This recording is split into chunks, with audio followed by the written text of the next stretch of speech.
매 순간 심하게 의심하고 집착하는 사람과 사랑을 하고 있나요? 연인의 의심이나 집착이 어마무시한 비난이 돼서 나에게 돌아오고 또 그 비난 때문에 우울증이 걸린 것 같고 자존감도 많이 낮아진 것 같나요? 그 사람 성격이 좀 그래, 좀 유별나, 성격이 그렇게 좋은 편이 아니야. 이런 말로 마무리 짓기엔 내가 겪은 그 상황을 다 표현하지 못하는 것 같고, 그리고 그냥 성격이 이상하다고 이야기를 해버리기엔 내가 받은 상처나 트라우마가 너무 커서 감당이 안 되는 일상을 살고 계신가요? 그렇다면 잘 오셨습니다. 오늘 이야기할 주제는 편집성 성격 장애를 앓고 있는 사람들과 그 사람들을 사랑하는 사람들이에요. 안타깝게도 이 성격 장애의 문제는 완치를 기대하기가 많이 어렵습니다. 열심히 장기간 동안 치료받고 상담받고 약을 복용하는 등 이렇게 노력을 하면서 조금씩 완화를 시키는 거예요. 그리고 사회성을 잃지 않도록 본인 스스로가 엄청 노력을 해야 되지만 주변 사람들도 다 같이 노력을 함께 해줘야 돼요. 성격 장애를 가진 사람과 연애를 하거나 혹은 결혼을 앞두고 있는데 이걸 어떻게 해야 될지 막막하고 정말 가슴에 멍이 드는 것 같고, 그렇지만 후회 없는 선택을 하고 싶으시다면 그 무엇보다도 심리학 지식이 반드시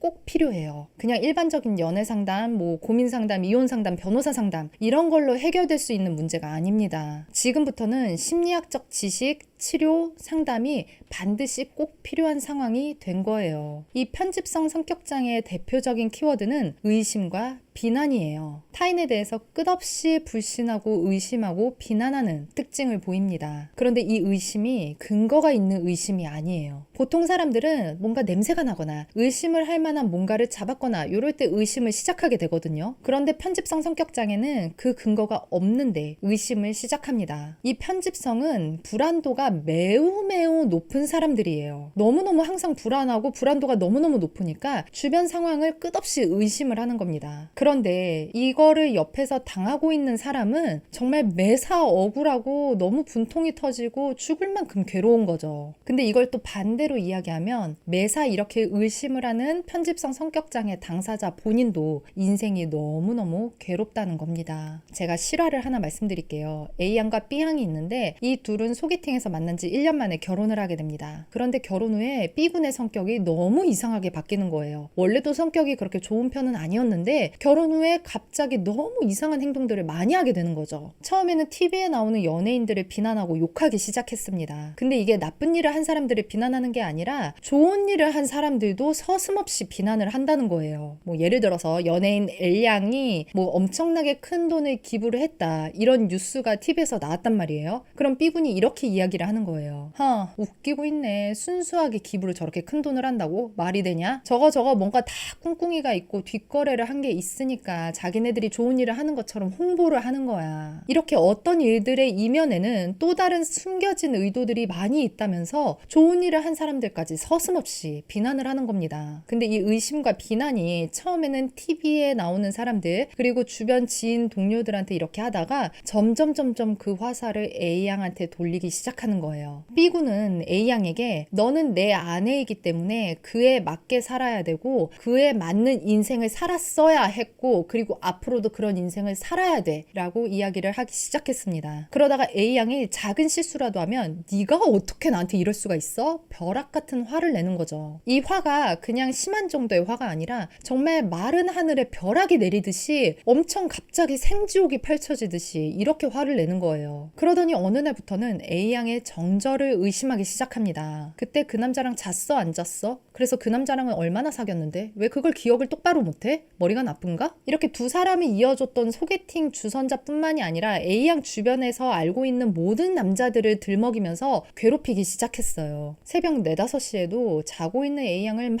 갑자기 흔들어 깨워서 다짜고짜 눈도 못 뜨는 A양한테 너 그래서 그 남자랑 잤다는 거야? 안 잤다는 거야? 너 사실대로 얘기하면 내가 봐줄게. 그 남자랑 잤었다고 솔직하게 얘기해. 너 결국엔 나도 버릴 거잖아. 이렇게 울부짖으면서 괴롭히는 날들이 하루 이틀이 아니었다고 해요. 나중에는 A양이 하는 모든 일들을 비난하고 무시하고 욕하기 시작했고 B군은 본인의 그런 행동을 컨트롤할 수 없는 지경까지 이르렀습니다. A양이 원망스럽고 자기가 이렇게 된 건 다 A양 탓이라고 하면서 급기야 B군은 술에 중독이 됐고 자기를 막 폭행하는 등 자해, 가해를 했고 그리고 나중에는 성매매까지 손을 댔다고 해요. 거예요. 이 둘은 결혼한 지 6개월 만에 이혼하게 됐습니다. 굉장히 압축해서 실화를 들었는데 이 B군의 행동들은 편집성 성격장애 특징들을 잘 나타내주고 있어요. 근데 이 성격장애가 딱 하나의 종류로만 진단받는 경우가 있는데 그렇지 않은 경우들도 많아요. 성격장애 종류가 여러 가지가 있는데 여기서 조금, 여기서 조금, 저기서 조금 이런 양상들이 막 섞여서 보여지는 사람들도 많이 있습니다. 이 B군도 편집성 성격장애 외에 경계선 성격장애의 특징들도 섞여서 가지고 있는 것 같아요. 근데 오늘은 편집성에 대한 이야기를 좀 더 해보도록 하겠습니다. 편집성의 키워드가 아까 의심과 비난이라고 했잖아요. 근거가 없는데 의심받을 행동을 한 게 없는데 의심을 하는 거예요. 근데 이런 의심이 사회생활 속의 관계들 속에서 펼쳐지게 되면 정말 무서워집니다. 뭐가 무섭냐? 이 편집성 성격장애는 근거 없던 자신의 의심을 현실로 만들어 버릴 수가 있다는 거예요. 예를 들어서 편집성 성격장애를 앓고 있는 회사원 김대리가 있고 그리고 김대리가 다니는 회사에 열정 직원 최대리가 얼마 전에 입사를 했다고 가정을 해볼게요. 김대리는 열정을 가지고 막 열심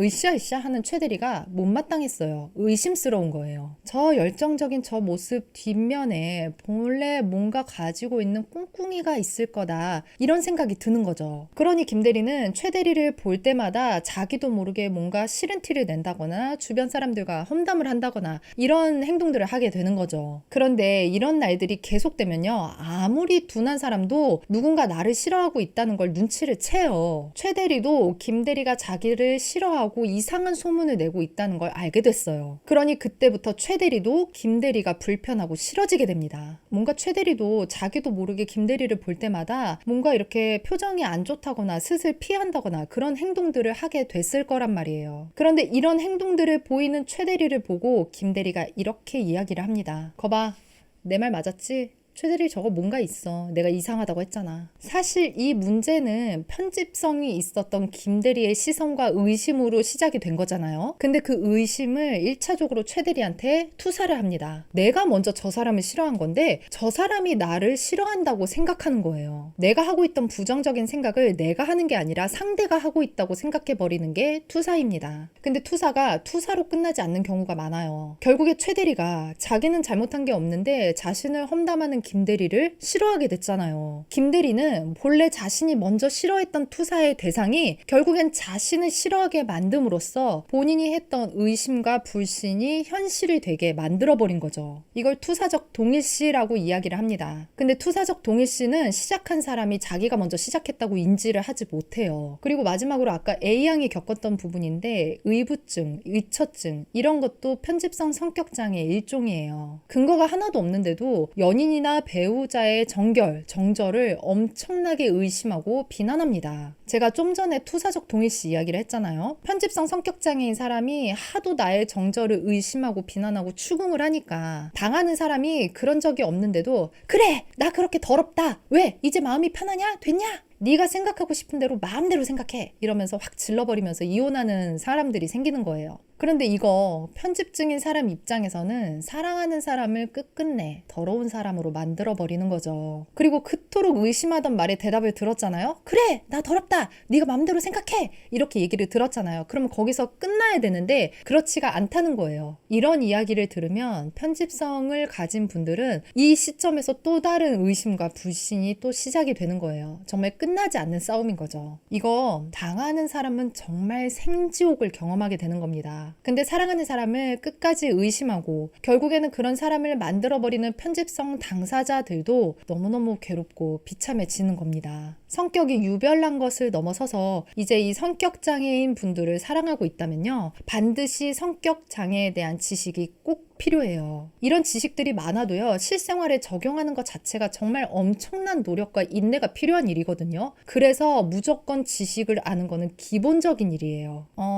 저는 개인적으로 성격장애인 분과 연애를 하거나 그리고 혹은 결혼을 앞두신 분들께서 이 성격장애를 좀 쉽게 보거나 혹은 어떤 감기처럼 생각하거나 아니면 뭔가 좀 내가 열심히 노력을 하면 내가 많이 사랑을 해주면 나아질 수 있을 거야 라는 이런 가벼운 희망을 갖고 함부로 도전하지 않길 바래요. 왜냐면 이 성격장애는 가볍게 도전을 하고 가볍게 건드리면요, 양쪽 모두에게 PTSD나 트라우마가 크게 남을 수가 있습니다. 내가 이 사람을 오랜 기간 동안 안아주고 수용해주고 치료를 잘 받고 상담을 잘 받을 수 있게 내가 도와줄 수 있는가, 그리고 내 그릇이 이 사람의 약점, 이 사람의 아픈 점을 담아줄 수 있는 그릇인가, 이거에 대해서 굉장히 냉정하게 생각해 보시기를 바래요. 네, 오늘 영상은 여기까지고요. 편집성 성격장애에 대해서 못다한 이야기들은 다음번 영상에서 이어나가도록 하겠습니다. 시청해 주셔서 감사합니다.